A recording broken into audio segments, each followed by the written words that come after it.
Nagpupuyo sa galit na ibinulgar ni San Fernando, Pampanga Mayor Vilma Caluwag ang patuloy na panggigipit umano sa kanya ng sangguniang panglungsod.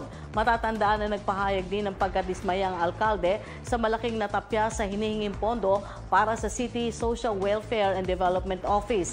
Sa isang TikTok video, makikita ang labis na pagkagalit ng alkalde sa patuloy na pagharang umano ng ilang miyembro ng City Council sa proyektong pagpapatayo sa isang ospital.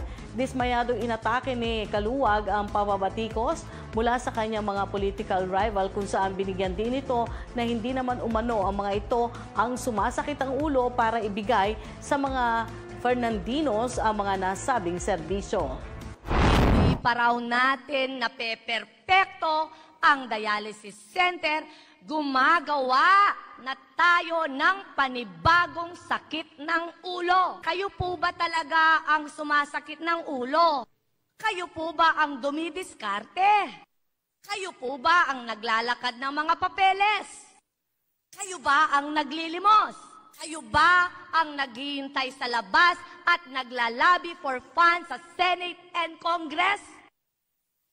Kayo ba ang kinakapalan ng mukha para lang may maitulong sa mga nasasakupan natin dito sa syudad?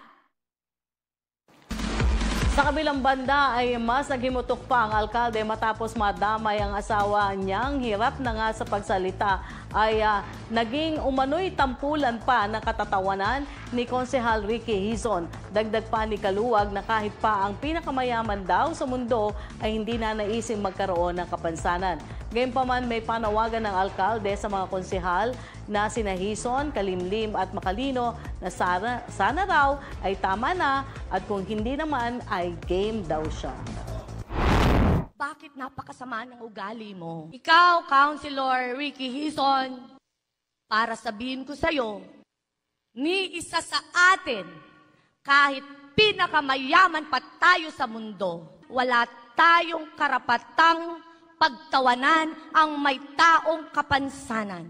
Nagkataon, ang asawa ko ay isang PWD na may kapansanan sa pagsasalita na ginagawa mong katatawanan. Ginagaya mo siyang magsalita. Ginagaya mo kung ano ang boses ng asawa ko. Dapat nga pasalamat ka, Councilor Ricky, wala kang kapansanan kagaya ng asawa ko.